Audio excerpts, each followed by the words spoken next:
Bharat This Week, your sharpest weekly roundup from across the nation.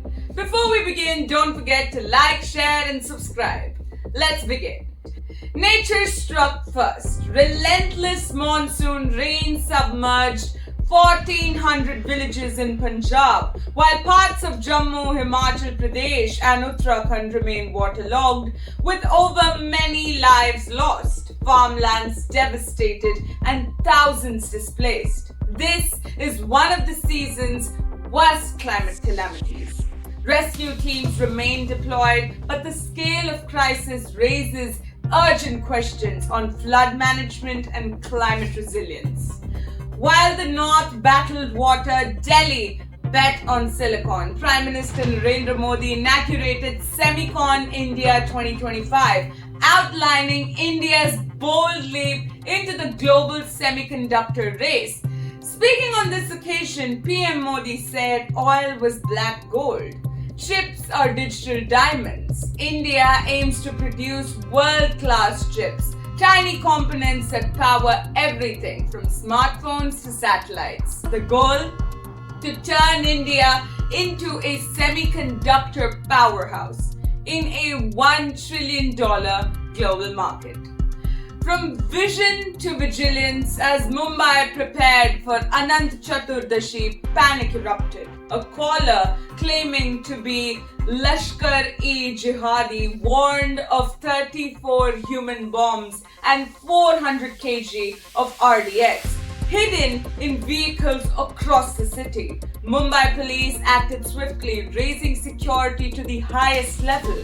No explosives are being found, but the alert was a reminder. Even in celebration, India must stay guarded.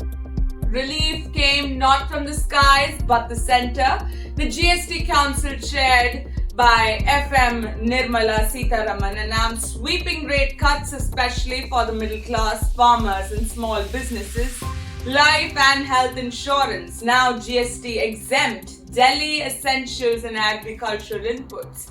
Tax slashed to 5%. All changes take effect from September 22nd, the first day of Navratri. In the education sector, there was cause for pride. IIT Madras once again ranked India's top institution under the NIRF 2025 rankings. Education Minister Dharmendra Pradhan announced ambitious goals. 4.5 crore students enrolled today. The aim is to double this by 2030.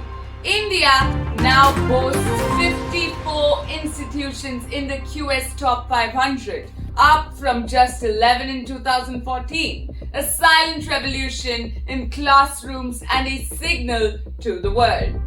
And speaking of vision, Union Minister Sarbanand Sonowal laid out a blueprint to transform India's maritime sector by 2047. A 8 lakh crore investment plan to modernize ports, build ships, expand inland waterways and power India's logistics leadership. In aviation, a regulatory milestone, DGCA granted full safety clearance to Air India SATs, India's first ground handling firm to meet ICAO global standards. India joins Malaysia as the only Asia-Pacific countries with such compliance, elevating our airport infrastructure and oversight.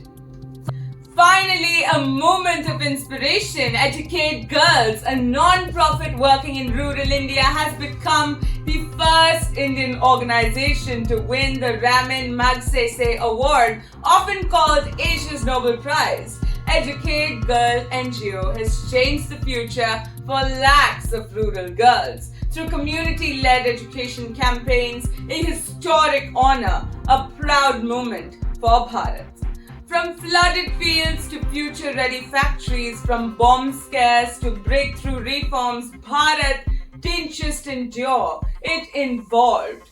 That's all for this week. I'm Laura Anika and this was Bharat This Week. Namaskar and see you next week.